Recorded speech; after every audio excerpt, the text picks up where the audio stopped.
Evangelio según San Juan, capítulo 1, verso 18. Dice la Biblia, yo lo voy a leer, dice: a Dios nadie le vio jamás. El unigénito Hijo que está en el seno del Padre, Él le ha dado a conocer. Así que hablamos la semana pasada de cómo Jesús es la manera en la que Dios decide revelarse al hombre. Jesús, ¿verdad? O podemos decir que Dios, en su esencia, nadie le ha visto jamás en cuanto a su origen de majestuosidad. Nadie le ha visto jamás mostrarse dentro de esa originalidad, sino que Él decide mostrarse por medio de Jesucristo. ¿Por qué a través de Jesucristo? ¿Por qué Él se manifiesta a través de Jesucristo? Hablábamos la semana pasada que Jesús es la manifestación de sí mismo. Cuando hablamos de Dios, Jesús es la manifestación de sí mismo, de Dios. Jesús es un desprendimiento del mismo Dios para mostrarse a los hombres a través de la personificación de Jesucristo y con la intención de atraerlos a sí mismo. Bendito sea Dios para siempre. Por eso en Juan capítulo 10, verso 30, Jesucristo dice: yo y el Padre uno somos. De alguna manera Jesús también, ¿verdad? Esto dice: ¿cómo puedes? Dice: muéstranos al Padre. El que me ha visto a mí, ha visto al Padre. ¿Por qué razón? Bueno, pues porque Jesús es la esencia de Dios. Es un desprendimiento de la esencia de Dios. Bendito sea Dios para siempre. Es curioso porque en Juan capítulo 17, verso 11, dice Jesús hablando: y ya no estoy en el mundo, mas estos están en el mundo, hablando acerca de los discípulos, porque yo voy a ti. Padre Santo, orando Jesús decía: a los que me has dado, guárdalos en tu nombre para que sean uno, así como nosotros. Así que de ahí quiero partir en el día de hoy. Una de las acciones que puedo decir que marca el fracaso de muchos ministerios es la falta de unificación. ¿Cómo la falta de unificación? Bueno, cuando nosotros vemos el primer verso de este capítulo, donde dice que el verbo era con Dios y Dios era el verbo, nosotros estamos viendo cómo la palabra con, en ese contexto, unifica a una persona con la otra, de modo que ya no son dos, no son uno, sino que son dos. Así que es una gran enseñanza que nosotros obtenemos, que para poder avanzar hacia nuestro propósito, nosotros debemos comprender la seriedad de nuestro compromiso con Dios. Porque la intención de Dios es que nosotros estemos íntimamente ligados a Él por medio de Jesucristo. ¿Ve? Así como Jesucristo es un desprendimiento de la esencia del mismo Dios, estando ligado con Dios, yo y el Padre uno somos. De esa misma manera, nosotros necesitamos estar íntimamente ligados con Cristo. Ahora, para darnos a entender cómo podríamos entonces nosotros estar íntimamente ligados con Cristo. Sería esa la pregunta de los 65,000 chavitos. Mire, usted y yo no somos un desprendimiento de la esencia de Dios. Jesucristo era un desprendimiento de la esencia de Dios. Pero la esencia de Dios fue injertada en usted y en mí por medio del Espíritu Santo.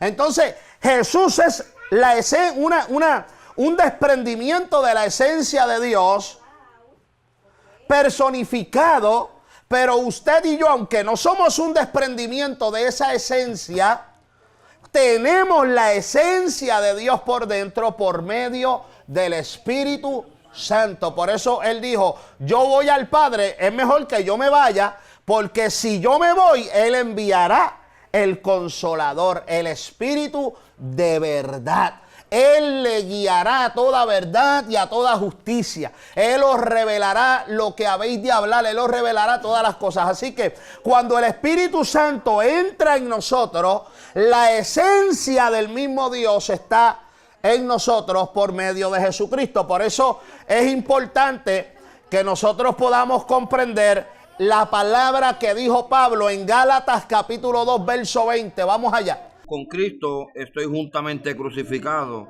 y ya no vivo yo, mas vive Cristo en mí. Espérate ahí un momento. Ahora estamos viendo al apóstol que está hablando como tal vez Jesús habló, pero ¿acerca de quién?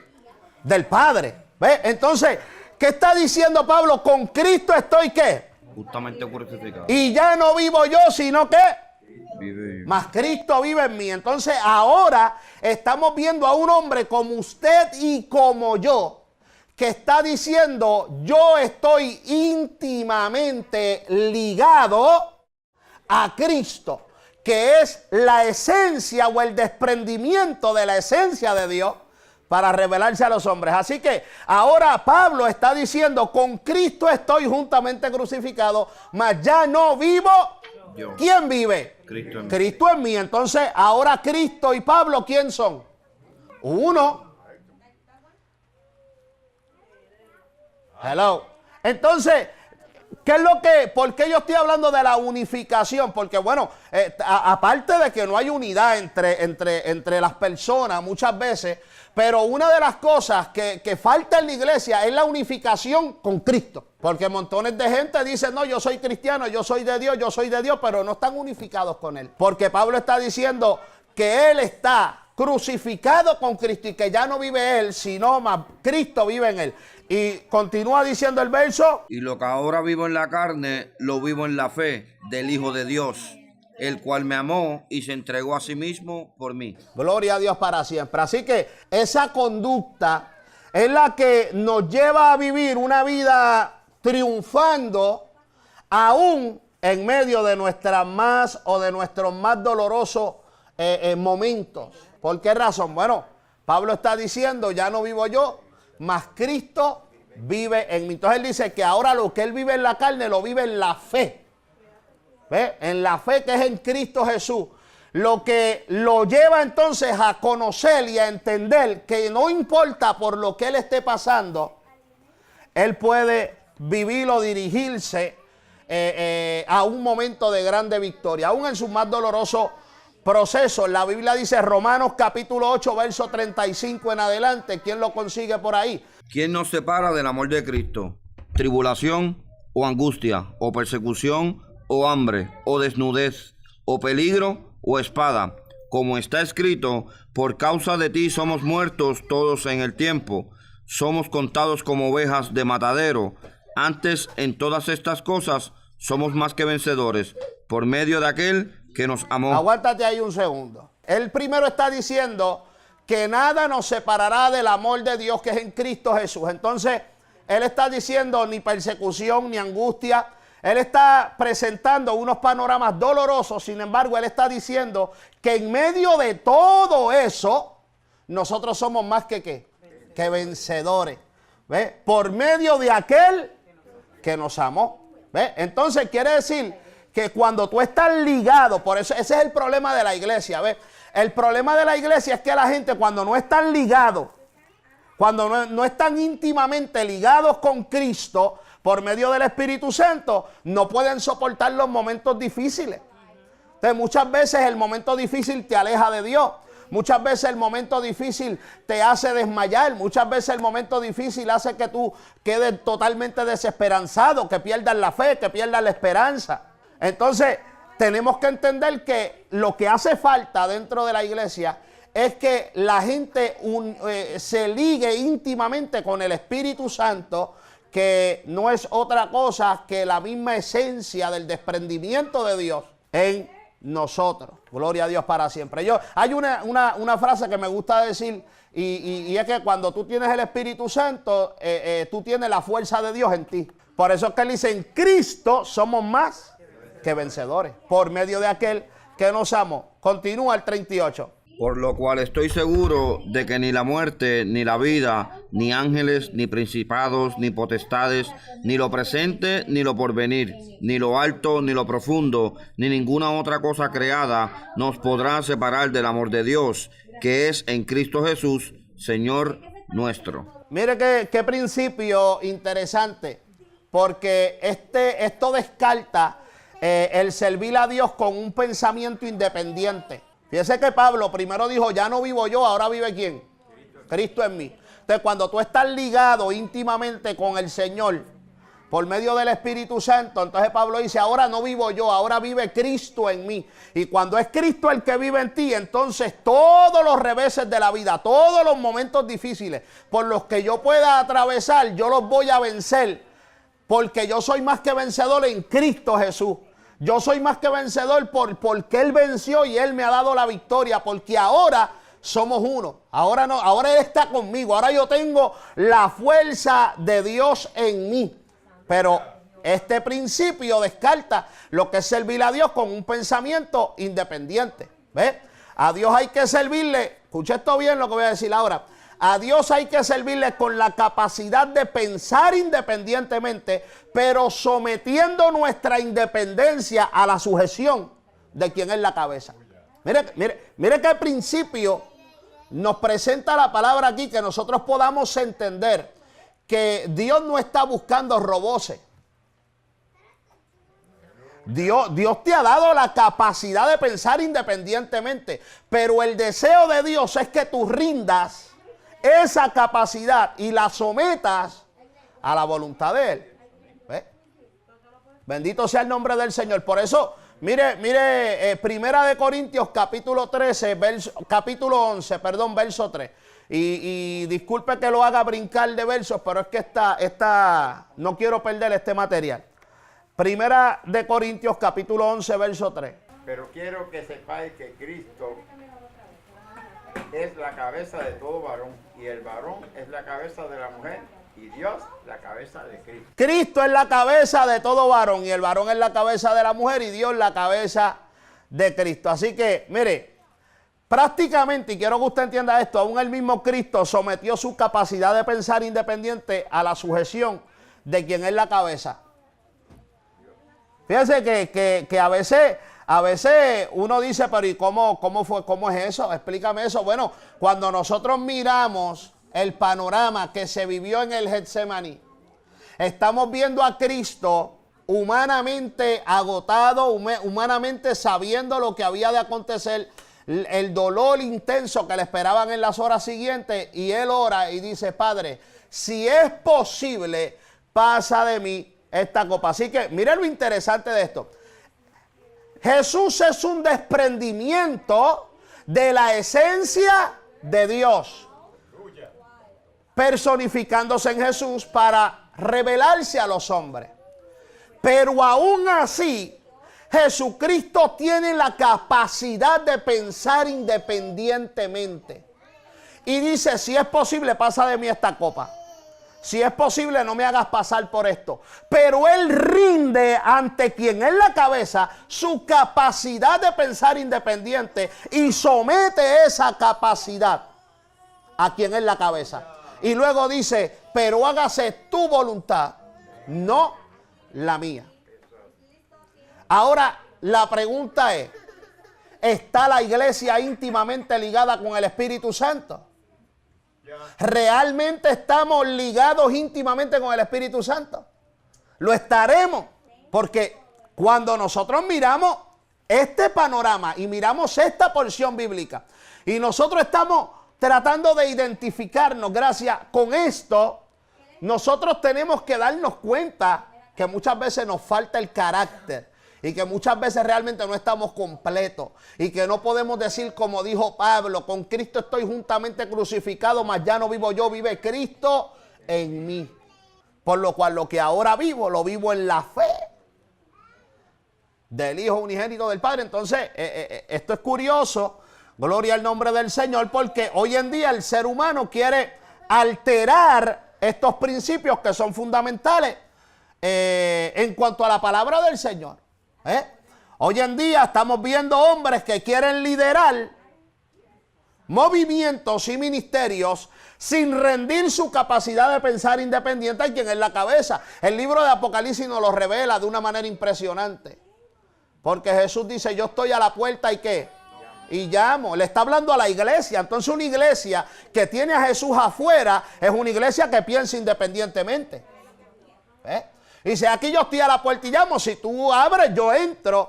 Pero si tú no abres, yo no puedo entrar. En otras palabras, ok, si tú... Y el problema es que hoy en día estamos viendo hombres que quieren poner en práctica todas sus ideas. Y las ideas de nosotros a veces son buenas, pero no siempre están dentro de la voluntad de Dios. No todo lo que a ti, no toda idea que llega a tu cabeza es una idea que proviene del Espíritu Santo. La gente se le olvida que existe lo que es la inspiración del espíritu, la inspiración de la carne y la inspiración demoníaca. Y inspiración no es otra cosa que una concepción de idea, donde nace una idea. Entonces hay hombres que le nació la idea de crear algo o de hacer algo, de llevar algo a cabo, pero no necesariamente tiene que estar de acuerdo con la unción del Espíritu Santo. No necesariamente tiene que estar de acuerdo con Dios. Hay hombres que un día se levantaron y dijeron, quiero abrir una iglesia. Pero como estaban faltos de conocimiento, bendito sea el nombre del Señor, lo que están arrastrando son multitudes al infierno con sus enseñanzas. Nosotros como siervos tenemos que someter toda nuestra capacidad de pensar independiente al Señor. O sea, nosotros ya no nos mandamos a nosotros mismos. O sea, nosotros tenemos que hablar con el Señor y contar todas las cosas con Él. Entonces, hoy en día vemos que todo se está basando en el intelecto del ser humano. Entonces, el intelecto del ser humano, ok, puede ser magnífico. Las ideas y las intenciones pueden ser extraordinarias. Es como, ¿verdad? Muchas veces yo he utilizado este ejemplo porque a lo mejor llega una persona aquí, viene un predicador y ve un día la iglesia llena y rápido y lo trata de ilusionar el pastor y le dice, pastor, prepárese que veo que Dios lo muda. Entonces se emocionan rápido, wow, Dios me va a mudar. Entonces cuando pasa el tiempo y Dios no abre una puerta, se decepcionan. Pero ese pensamiento que tal vez vino de su propio intelecto, de su humanidad, con una buena intención, de decir, pastores, que la iglesia ahí no caben. Entonces el pastor se va emocionado y rompe a buscar locales por ahí, termina cogiendo otro local que no está dentro del plan de Dios, que no está dentro de la ubicación de Dios, y en vez de la iglesia crecer, comienza a destruirse. Todas esas cosas pueden suceder. ¿Por qué? Porque no hay una unificación con el Espíritu Santo. La iglesia necesita volverse a Dios. La iglesia necesita unificar con el Espíritu Santo y que nosotros podamos hablar como habló Pablo, como habló Jesús. Yo y el Padre uno somos. Nosotros tenemos que decir, yo y Cristo somos uno. Es decir, ¿y cómo que tú eres Cristo ahora? ¿Qué tú te crees? ¿Que tú eres un falso profeta? No. Yo tengo la fuerza de Dios en mí. Yo no estoy diciendo que yo soy el Cristo. Yo estoy diciendo que yo y Cristo somos uno. Hello. Son dos cosas distintas. Alabado sea el nombre de Jehová en esta hora. Aleluya. Porque siendo yo y Cristo uno. Mire esto. Cuando yo digo yo y Cristo somos uno, primero yo no le estoy restando la autoridad. No la estoy tomando para mí. Tampoco estoy diciendo que yo soy Cristo. Él sigue teniendo el poder, Él sigue siendo Dios, pero Él sigue siendo el grande, el único nombre dado a los hombres por el cual podemos ser salvos, pero yo continúo siendo el instrumento que lo represento. Cuando Jesucristo dijo, yo y el Padre uno somos, jamás le restó la autoridad a Dios. Él no se iba a restar la autoridad él mismo. Lo que Él está diciendo, Dios es Dios, sigue siendo Dios, y yo estoy aquí siendo la representación de Él. Bendito sea el nombre del Señor. Que una representación de ¿quién? De sí mismo. Aleluya. Dios es bueno. Entonces, ¿verdad? Estamos mirando este punto porque el resultado, escuche bien, mire, el resultado de lo que es la falta de unificación con el Espíritu Santo. El resultado está claro en Santiago capítulo 3, verso 13. ¿Quién es sabio y entendido entre vosotros? Muestre por la buena conducta sus obras en sabia mansedumbre. 14 también. Pero si tenéis celos amargos y contención en vuestro corazón, no os jactéis ni mintáis contra la verdad. 15, 16, 17 y 18 también. Porque esta sabiduría no es la que desciende de lo alto, Escuche bien. sino terrenal, animal, diabólica. Porque donde hay celos y contención, ahí hay perturbación y toda obra perversa. Pero la sabiduría que es de lo alto es primeramente pura, después pacífica, amable, benigna, llena de misericordia y de buenos frutos, sin incertidumbre ni hipocresía. Y el fruto de justicia se siembra en paz para aquellos que hacen la paz. Aleluya. Mire eso qué poderoso. O sea, lo que es la falta, mire cómo literalmente nos expone lo que es la falta de unificación con el Espíritu. Y nos presenta un ambiente de ¿qué? De contienda, de perturbación, de celo. Sin embargo, la unificación con el Espíritu nos presenta todo lo opuesto, todo lo contrario. ¿Sí o no? Entonces, cuando nosotros miramos hoy en día, en nuestras atmósferas, ¿cuál es el resultado que estamos viendo? ¿Estamos viendo el resultado de un pueblo que ha unificado con el Espíritu Santo? ¿O estamos viendo un pueblo que realmente lo que manifiesta es celo, perturbación, problema, incomodidad? Una manifestación del Espíritu.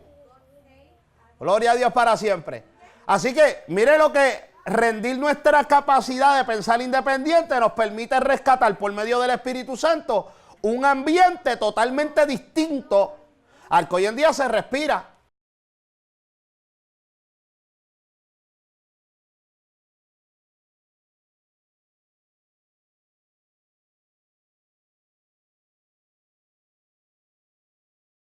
Verso 1 dice: ¿de dónde vienen las guerras y los pleitos entre vosotros?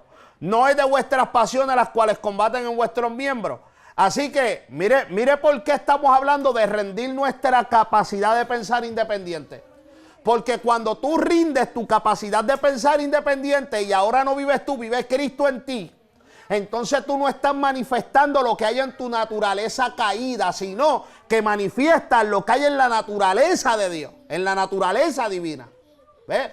Entonces aquí dice: ¿de dónde vienen los pleitos? ¿Y de dónde vienen la ira? ¿Y de dónde vienen las guerras? ¿No es de vuestras pasiones que combaten en vuestros miembros?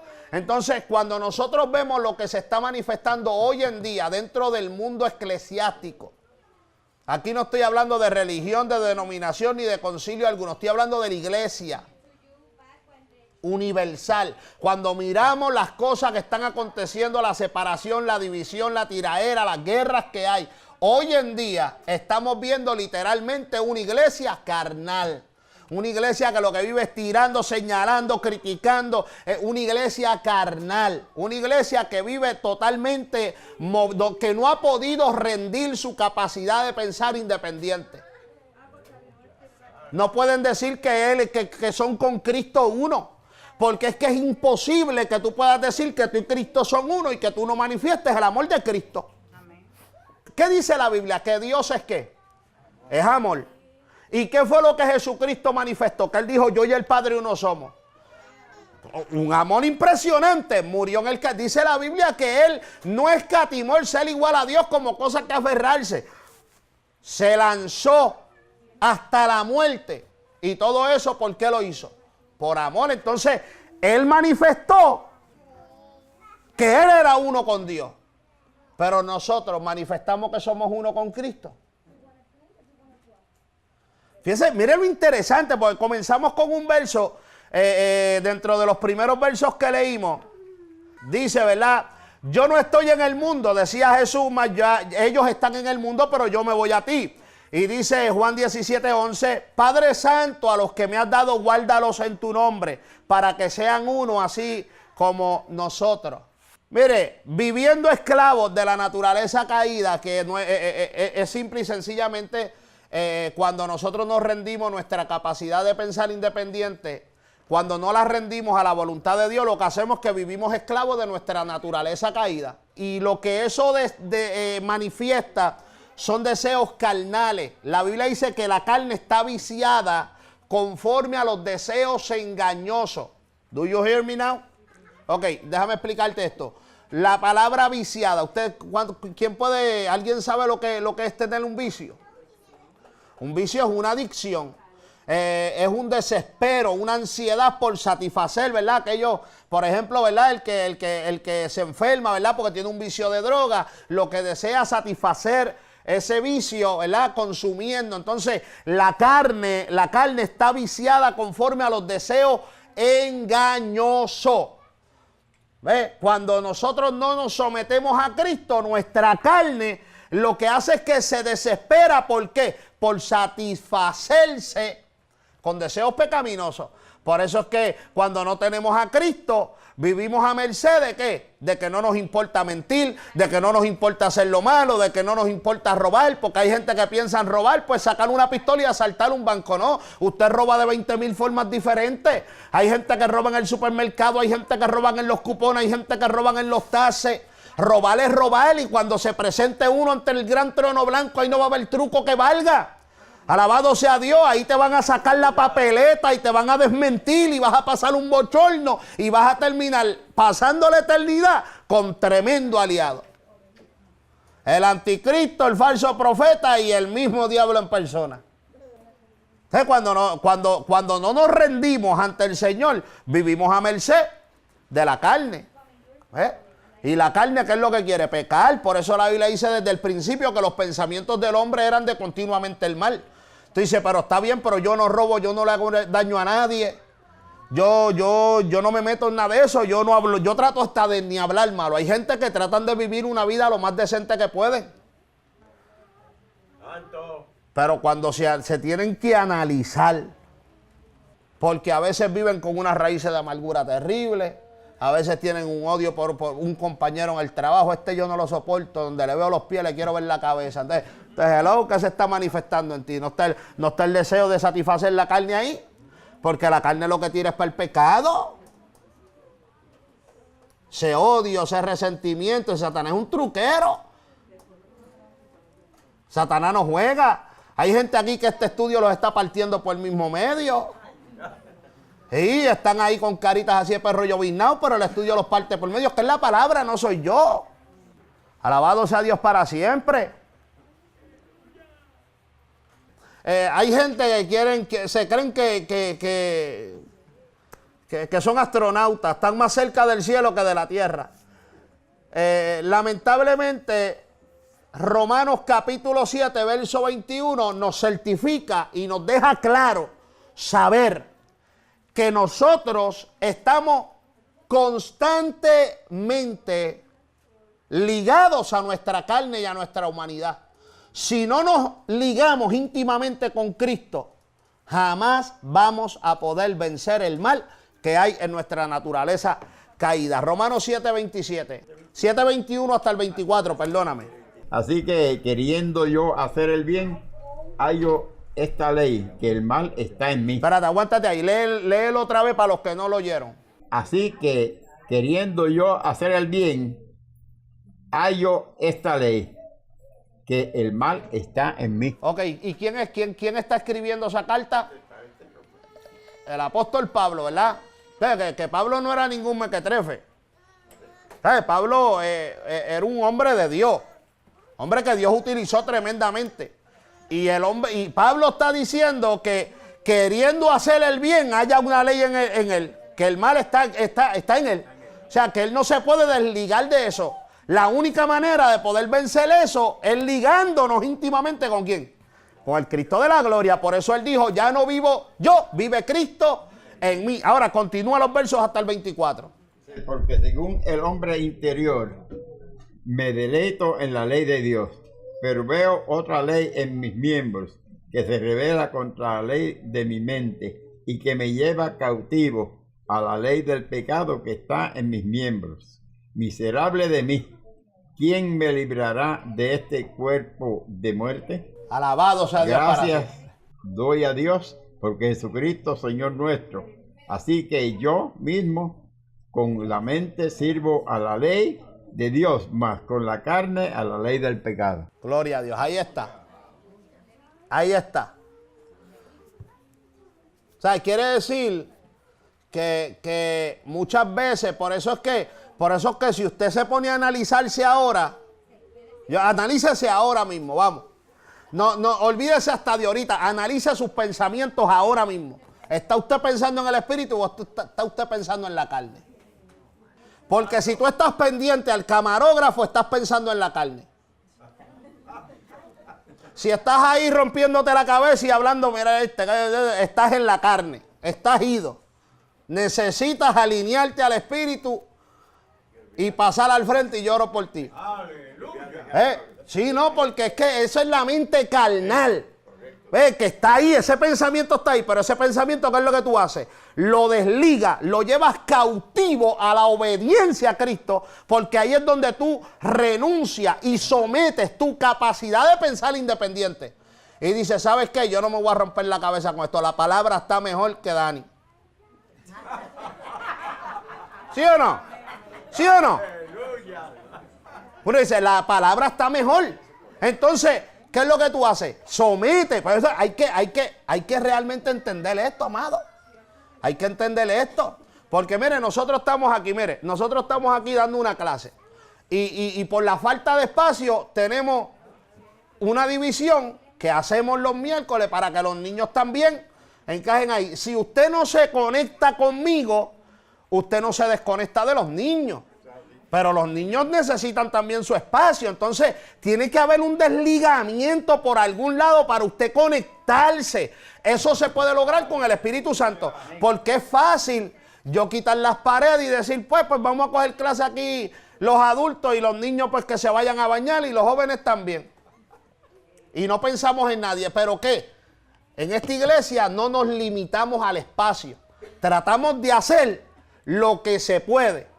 Y para nosotros lograrlo, lo que tenemos es que renunciar a nuestra capacidad de pensar independiente. En algún momento, Dios va a abrir una puerta. Y las cosas se van a canalizar mejor. En algún momento, Dios va a abrir una puerta y ya no vamos a tener que escuchar los niños, ni los niños escucharme a mí, con la boqueta que tengo. ¿Ves? Sí, porque mire qué bonito es el Señor. Antes teníamos que hacer 2 salones, ¿verdad? Ahora hacemos 1. Porque allá atrás tenemos los jóvenes, ¿ves? La gloria es del Señor, así que todo es que renunciando a nuestra capacidad de pensar independiente, lo que hacemos es que sometemos esa capacidad, la rendimos a Cristo para que Él haga su voluntad y al final obtenemos grandes victorias, ¿ves? Pero para eso tenemos que tratar de morir, ¿ves? De morir al pecado, de renunciar a todo eso y ligarnos íntimamente con el Espíritu Santo, porque Él es quien nos da la fuerza para todo. Gloria a Dios para siempre. Dale un aplauso al Señor. Amén. Gloria a Dios. Ahora sí, vamos a arrancar en el 19, que fue el verso en el que retomamos la clase de este día, ¿verdad? La parte 2 de este estudio. Verso 19, vamos a leer del 19 al 23. ¿Quién dice amén? Este es el testimonio de Juan. Cuando los judíos enviaron de Jerusalén sacerdotes y levitas para preguntarle, ¿tú quién eres? Confesó, no negó, sino confesó, yo no soy Cristo. Continúa hasta el 23. Y le preguntaron, ¿qué pues eres? ¿Elías? Y dijo, no soy él. ¿Y tú?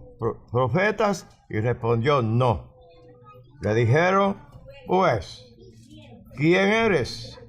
Para que demos respuesta a los que nos enviaron. ¿Qué dice?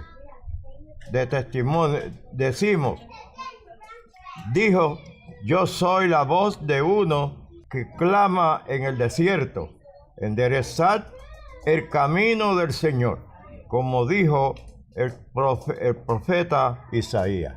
Gloria a Dios para siempre. El 22 decía, ¿verdad? ¿Qué dices de ti mismo? Fíjese que hay que entender, ¿verdad? En estos versos que Juan el Bautista, primero, ¿verdad? Era descendiente de Aarón, así que él era descendiente de una familia sacerdotal. Por lo que Juan pues tenía su respeto y era visto, ¿verdad? Con mucho respeto por los hombres de la comunidad y aún por muchos judíos que venían a él para el bautismo. Así que el discípulo amado lo que hace es que utiliza a Juan como referencia para hablar de cómo el mismo Juan rehúsa en un momento dado llevarse algún tipo de gloria, sino que se presenta a sí mismo como quien cumple con una misión encomendada y que su lugar es de simple siervo. Fíjese lo interesante y curioso de la expresión de Juan, como él se mantiene todo el tiempo. ¿Quién eres tú? Eres profeta, eres esto, eres aquello, pero nada de eso lo pompió a él. Él se mantuvo siempre que, no, yo no soy el Cristo. Yo soy solamente la voz que clama en el desierto. O sea, aparte de que hay una certificación del cumplimiento de una profecía en el libro de Isaías, también está presentándose que dentro del término espiritual es una grata enseñanza que podamos ver que un hombre de tanto valor espiritualmente hablando, un hombre llamado por Dios, un hombre separado por Dios, aún desde el vientre de su madre, un hombre con promesa y la humildad que muestra dentro de todos los argumentos que expone y siempre da a entender que la gloria no es de él. ¿Ve? No, yo no soy. Aquí yo no hago nada. Aquí yo soy la voz que clama en el desierto. O sea, yo lo que soy un simple siervo. Gloria a Dios para siempre. Hay hombres que Dios viene y los usa profetizando, los usa haciendo un milagro y rápido se pompearon y de ahí de siervo se convirtieron en querubines. De siervo, apóstoles. De siervo, yo soy arcángel. Alabado sea el nombre de Jehová. Aquí la gloria es de Cristo. Y aquí el que hace es el Señor. Y nosotros lo que somos siervos inútiles, hacemos lo que se nos manda hacer y that's it. Gloria a Dios para siempre, dímelo. Esto da algo que uno tiene como cristiano, como creyente, cuidarse bastante porque a veces el Señor utiliza a uno con un milagro o algo y usó uno como un canal y a veces vemos esa actitud se presenta mucho en este tiempo. Muchos que dicen, no, porque yo fui a México y hice esto, hice lo otro, hice aquello, que entrar en ese punto. Y si analizamos, ¿verdad? Es una actitud que da pena ver que hoy día yo creo que un porcentaje bien alto de los cristianos que Dios utiliza en diferentes áreas, sucede eso. Definitivamente sí, es una lo que sucede, hay que entender, ¿verdad? Que hoy en día, cuando hay falta de unificación con el Espíritu Santo, hay ausencia de Dios, como dice el hermano David Fine.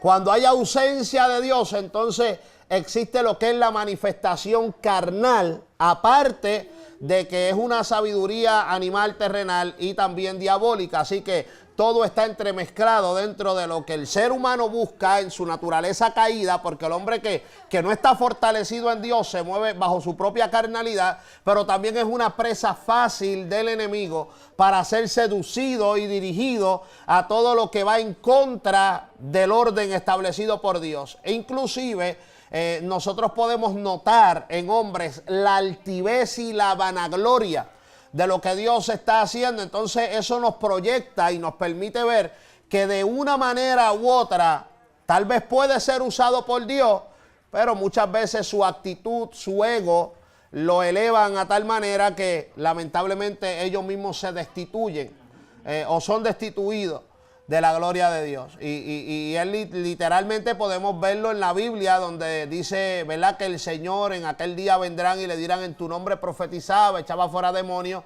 y el Señor les dirá, apartaos de mí, hacedores de maldad, porque nunca los conocí. Entonces la Biblia dice, escúchate y entiende este principio, que al altivo Dios lo mira de lejos, pero al humilde Dios lo atiende. Entonces, cuando vemos este panorama donde dice, apartado de mí, yo nunca te conocí, hacedor de maldad, podemos ver una persona que de alguna manera está profetizando, de alguna manera está moviéndose en unas esferas espirituales, mas Dios no está en el asunto. Dice que Él lo mira de lejos, gloria a Dios para siempre. Entonces, podemos ver hombres, y quiero que usted entienda esto, hay hombres que oran y buscan y estudian, pero no lo hacen por amor realmente a lo que hacen, sino que lo hacen porque dependen de que haya una manifestación para ellos poder ganar dinero. Son ese tipo de personas que ha utilizado el evangelio como fuente de ganancia.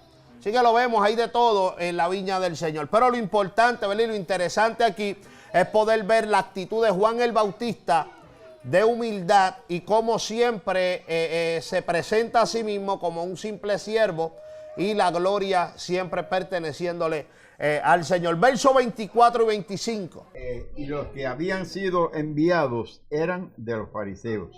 Y le preguntaron y le dijeron, ¿por qué pues bautizas si tú no eres el Cristo, ni Elías, ni el profeta? Aleluya. Mire esto. Los fariseos eran un grupo político religioso. Después que del exilio de Babilonia, cuando los israelitas, los judíos regresan nuevamente a Jerusalén, la monarquía gubernamental prácticamente ahí está terminada, por lo que de ahí en adelante se crea, ¿verdad?, este grupo que de alguna manera fue fundado, ¿verdad?, mitad Estado y mitad iglesia, creando dos tipos de divisiones que se estaban moviendo en ese tiempo, que eran los fariseos y los saduceos. La diferencia entre ambos, ¿verdad?, que los fariseos eran más rigurosos, más celosos en cuanto a los términos de religiosidad y en cuanto a los términos de religión judaica. Sin embargo, los saduceos simpatizaban mucho con los griegos. Así que quienes vienen a cuestionar a Juan el Bautista son hombres que tenían poder gubernamental y tenían poder religioso. Bendito sea Dios para siempre. Así que el reclamo que se le hace a Juan es acerca del bautismo. ¿Por qué tú estás bautizando? En otras palabras, lo que le están diciendo a Juan es con qué autoridad o por qué tú haces esto. Hay que entender una cosa. La palabra bautismo significa sumergir. Sin embargo, se dice que esto no era una práctica que no se llevara a cabo entre los judíos, pero quienes los judíos bautizaban eran a los gentiles. ¿Ve? Si nosotros vemos el escenario de Naamán, por ejemplo, en el momento en el que Eliseo le dice al leproso, le dice, ve al Jordán y sumérgete 7 veces. ¿Ve? Entonces él fue y se sumergió. Y dice que cuando salió la piel era como la piel de un niño. Así que era una práctica que se llevaba a cabo, pero en relación muchas veces a los gentiles. Así que la pregunta que se le está haciendo a Juan es una pregunta prácticamente o alguna manera curiosa de refutar lo que Juan estaba llevando a cabo. ¿Qué me enseña esto? Es una actitud que es muy tomada en este tiempo. ¿Por qué razón? Dije que los que venían a cuestionar a Juan tenían poder gubernamental y tenían poder religioso. Entonces hoy en día nosotros estamos viendo que hay muchas personas que piensan que solamente ellos pueden ejercer la autoridad o que solamente ellos pueden ejercer alguna función en el Señor. Entonces nadie más puede tener ministerio, nadie más puede hacer nada, porque de alguna manera ellos se han empoderado, se creen que ellos son los únicos que tienen el poder y la gloria. Sin embargo, aquí estamos viendo que quien realmente había sido llamado por Dios, ¿quién había sido? Juan el Bautista. Así que podemos ver todo un montón de religiosos, alabado sea el nombre del Señor, que lo único que tenían era eso, religión. Eso era lo único que tenían. Gloria a Dios. Verso 26 y verso 27. Juan le respondió diciendo, yo bautizo con agua, mas en medio de vosotros está uno quien vosotros no conocéis. Este es el que viene después de mí, el que es antes de mí, del cual yo no soy digno de desatar la correa del calzado. El bautismo que Juan administraba, lo que simbolizaba, ¿verdad?, pues era apartarse y ser limpio del pecado. Este bautismo era solamente con agua. prácticamente, ¿verdad?, como preparación para el bautismo mesiánico que venía por medio del Espíritu Santo. Ahora bien, esta expresión a mí, ¿verdad?, me llama la atención porque yo la puedo ver como un poco antirreligiosa, la expresión de Juan, cuando dice en ese verso, yo bautizo en agua, mas el que está en medio de ustedes, al cual ustedes no conocen, este es el que viene después de mí, que era antes de mí, el cual yo no soy digno de desatar el calzado o la correa de su calzado, ¿verdad? Pues mire, yo pienso, ¿verdad?, o lo puedo ver en el término espiritual como que él dice, si ustedes están cuestionando lo que yo hago, prepárense para las cosas que van a ver.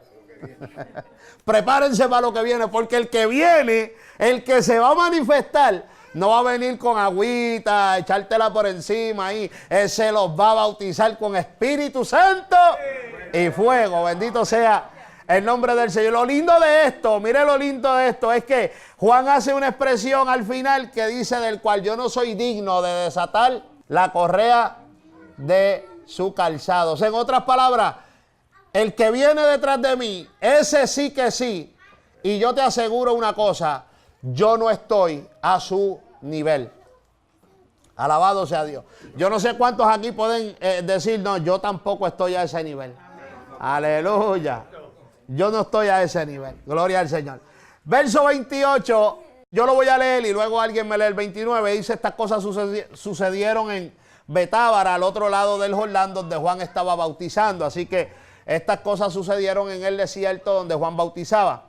Verso 19 al verso 34.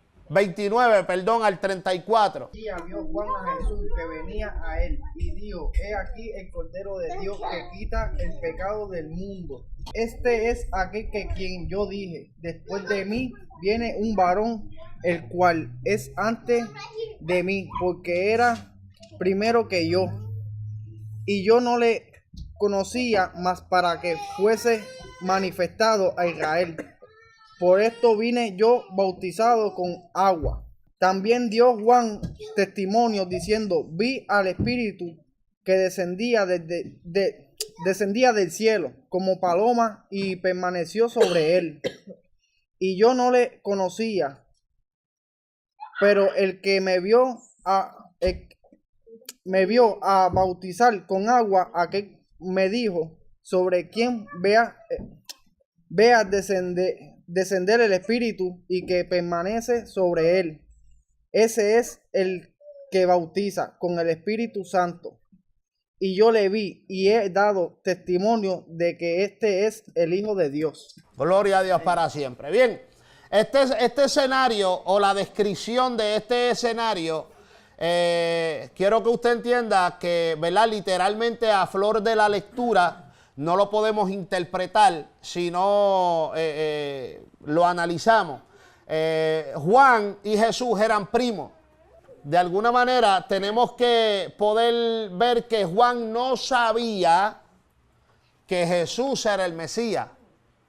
Hasta que ve en medio del bautismo, cuando lo bautizó, ve el Espíritu Santo que desciende sobre él en forma de paloma. Así que ahí es entonces cuando Juan declara, he aquí el Cordero de Dios que quita el pecado del mundo. Así que Juan comienza a anunciar que este era el Mesías tan esperado. Gloria a Dios. Verso 35 al 38. El siguiente día otra vez estaban Juan y 2 de sus discípulos.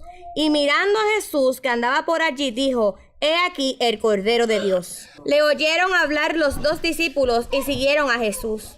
Y volviéndose Jesús y viendo que les seguían, les dijo, ¿qué buscáis? Ellos le dijeron, Rabí, que traducido es maestro, ¿dónde moras?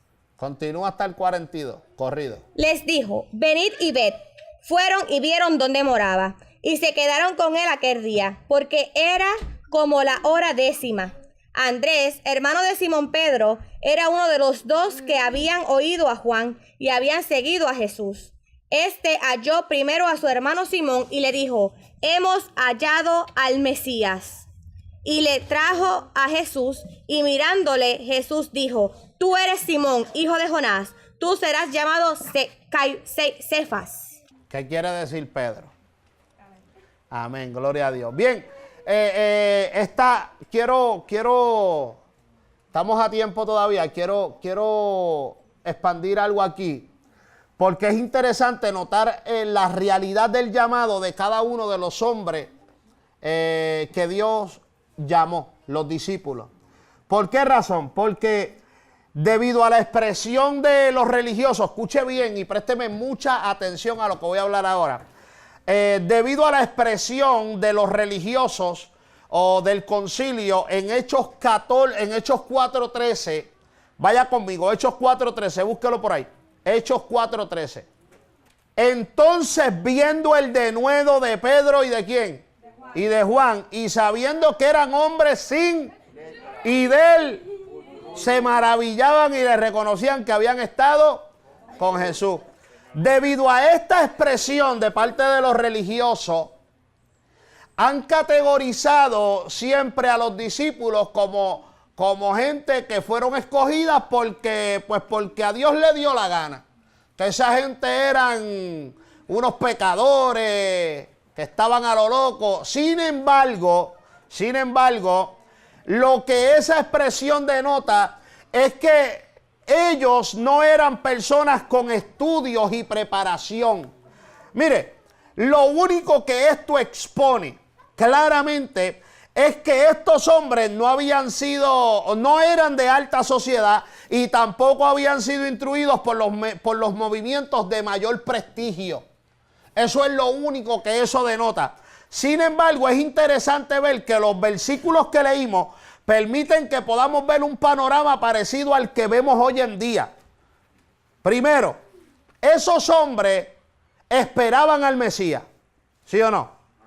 Conocían las Escrituras y no estaban de acuerdo con el sistema administrativo de los religiosos. Así que no eran unos locos nada. Lo que pasa es que no eran de alta sociedad y no habían sido educados en la escuelas de prestigio de aquellos tiempos, pero eran hombres de Biblia. Eran hombres que tenían un conocimiento y estaban esperando. Ellos sabían que el Mesías venía. Por eso cuando lo vieron, lo siguieron. Así que no eran unos locos, unos anormales, que estaban por ahí a lo loco. No. Eran gente que estaban buscando de todo corazón y tenían conocimiento. Por eso es que hoy en día nosotros tenemos que ver que muchos son menospreciados o somos menospreciados porque somos movimientos u organizaciones más pequeñas y nos miran como que somos insignificantes. Sin embargo, lo que va realmente a hacer una diferencia aquí es lo que enseñamos. Es la palabra de Dios. Que enseñemos bien la palabra de Dios. Entonces estamos viendo hombres que habían estudiado en las escuelas de mayor prestigio, religiosos de alta jerarquía, que no podían reconocer que entre ellos estaba el Mesías. Sin embargo, aquellos pobres que no tenían recursos, pero que de poco a poco se comían los percaminos, ellos sí decían, ese es el Cristo. Lo dicen las Escrituras y lo estamos esperando. Por eso vemos, ¿verdad? En estos versos, curiosamente y muy interesante, cuando dice que primero Andrés, ¿ve? Que era hermano de Pedro, había escuchado a Juan que había dicho, este es el Cordero de Dios que quita el pecado del mundo. Entonces Andrés dijo, espérate, este es el que estamos esperando, y lo siguió. Y luego fue y buscó a Pedro y le dijo, Pedro, el de las Escrituras, el Cristo, ese ya lo encontramos. Y Pedro dijo, no, pues vamos para allá. ¿Por qué? Porque lo estaban esperando. Así que cuando Pedro llega donde Jesús, Jesús conocía que estos hombres eran hombres de fe de verdad. Eran hombres de verdura. Estos no eran hombres que los habían educado los rabinos, no eran hombres de religión, estos eran hombres de fe. Porque hay dos cosas distintas, religión y fe.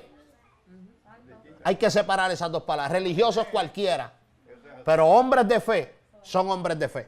A su nombre sea la gloria. Así que vamos a seguir con esto que quiero darle duro. 43, 44 y 45. El siguiente día quiso Jesús ir a Galilea y halló a Felipe y le dijo, sígueme. Y Felipe era de Betsaida, la ciudad de Andrés y Pedro.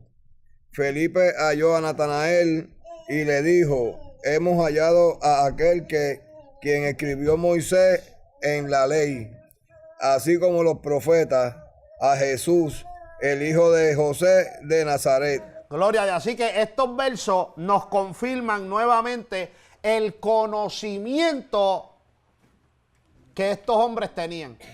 Así que tal vez no habían sido eso de que no, que eran gente del vulgo. No es que eran gente del vulgo, eran gente que no tenían estudio, que no tenían la preparación que ellos habían tenido en las escuelas rabínicas de mayor prestigio en el área, que eran dominadas por los mismos fariseos, por los saduceos, por las organizaciones grandes que se movían en aquellos tiempos.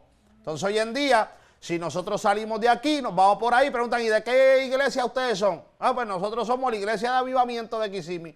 Y la gente nos mira como que ¿de dónde rayos salió eso, Iglesia de Avivamiento de Kissimmee? ¿A qué movimiento? Pues movimiento internacional, asambleas, de que se buscan que las organizaciones grandes. Y esto es bufiado, esto es una curita. ¿Por qué? Porque hoy en día hay gente que tienen un conocimiento impresionante y no fueron educados en las escuelas más grandes de alta jerarquía, por ahí en cuanto a institutos y doctorados y todas esas cosas. Teología, no. Hay gente que tiene un buen conocimiento y no han sido educados en lugares de prestigio, han sido educados en lugares menos reconocidos, ¿ves? Pero han estudiado, tienen conocimiento, tal vez no estudiaron allá en otro estado, pero localmente han tratado de educarse como pueden. Hello, ¿ves? Entonces han adquirido ¿qué? Conocimiento. Entonces muchas veces son despreciados, ¿por qué? Porque pertenecen a organizaciones que no son las más grandes. Bendito sea el nombre del Señor. Y hoy en día todo eso lo estamos viendo, pero aquí estamos viendo que estos hombres tenían conocimiento, sabían lo que buscaban, sabían dónde estaban parados, estaban firmes en lo que estaban haciendo. Y eso es lo que está buscando el Señor. Gente firme, gente estable, gente de fe, gente que cuando crea, crea. Y el que busca a Dios tiene que creer que le hay, que es galardonador de los que le buscan. Gloria a Dios para siempre. El verso 46. Natanael le dijo, ¿de Nazaret puede salir algo de bueno? Le dijo Felipe, ven y ve. Ok, esta expresión lo que denota, ¿verdad? Esto, y tenemos que entender que prácticamente la imagen que Nazaret había dejado era una imagen pobre en cuanto a moral y religiosidad. ¿Ve? Era un lugar que no tenía buen testimonio, por decirlo de esa manera. ¿Ve? Hay gente que a lo mejor tú le dices, ¿de dónde tú eres? Yo de Guaynabo, Camarones. Y de Camarones salió un pastor. Y dice, pues aquí estoy. Alabado sea el nombre de Jehová. Aunque Camarones era un barrio pobre y un barrio, ¿verdad?, que no era el más conocido en Guaynabo. Pero de ahí salió algo bueno. Aleluya. Así que la expresión de Natanael, de él, ¿verdad? No es una expresión que trae rechazo ni nada de eso, sino que él dice, de Nazaret salió algo bueno. O sea, tú me estás hablando del Mesías. Nosotros conocemos la Escritura. Y de ahí puede salir algo bueno. Y él dijo, bueno, pues ven y ve. Porque esto es... yo no te voy a hablar más. Tú ven y mira con tus propios ojos. Aleluya, así que fueron a buscar a Jesús de Nazaret. Verso 47 al 51. ¿Quién dice yo? Cuando Jesús vio a Natanael que se le acercaba, dijo de él, he aquí un verdadero israelita, en quien no hay engaño. Le dijo Natanael, ¿de dónde me conoces? Respondió Jesús y le dijo, antes que Felipe te llamara, cuando estabas debajo de la higuera, te vi. Respondió Natanael y le dijo, Rabí, tú eres el Hijo de Dios, tú eres el Rey de Israel. Respondió Jesús y le dijo, ¿por qué te dije, te vi debajo de la higuera, crees? Cosas mayores que estas verás. Y le dijo, de cierto os digo, de aquí adelante veréis el cielo abierto y a los ángeles de Dios que suben y descienden sobre los hijos del hombre. Aleluya. Gloria a Dios. Mire, amado, esto es poderoso. Mire, la expresión de Jesús nos confirma una vez más que estos hombres estaban bien informados y literalmente no simpatizaban con las prácticas religiosas llenas de ritualismo. Cuando Jesús ve a Natanael, dice, he aquí un verdadero israelita en quien no hay engaño.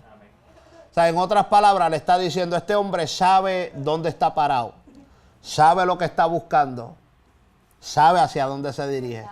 Esto es un hombre de fe. Y Natanael se impresiona y le dice, ¿y de dónde tú me conoces? O sea, ¿por qué tú haces ese tipo de expresión? ¿De dónde me conoces? Y literalmente Natanael entonces reconoce el don de conocimiento sobrenatural que Jesús manifestaba. O sea, ese don de ciencia no se manifestaba en cualquier persona. Primero, el Espíritu Santo no se manifestaba en diferentes personas como en este tiempo. Era en personas inespecíficas que eran profetas ya de renombre, conocidos, que hablaban de parte de Dios. Así que para este tiempo, de repente, encontrarse con un hombre que sale de Nazaret y que tiene un don de ciencia impresionante, alabado sea el nombre de Jehová, no era nada fácil. Así que Natanael rápidamente reconoce el don de ciencia manifestado en Jesús y queda totalmente, ¿verdad?, impresionado, entendiendo que era Jesús a quien ellos buscaban. Y número 3, las experiencias que estos hombres tendrían. Jesús hace una expresión en ese último verso y le dice, de aquí en adelante veréis el cielo abierto y a los ángeles de Dios que suben y descienden sobre el Hijo del Hombre. Las experiencias que estos hombres tendrían que vivir no se pueden medir del modo natural. Cada uno de estos hombres fue ejecutado, con excepción de Juan, que muere de anciano. Todos estos hombres fueron ejecutados, fueron rechazados, fueron apedreados, fueron odiados, fueron escupidos. Bendito sea Dios. Así que todo esto o esa expresión no la podemos medir del punto de vista carnal, sino que las experiencias espirituales son las que marcan al hombre de Dios. Yo quiero que usted comprenda una cosa. Estos hombres murieron porque las experiencias que habían tenido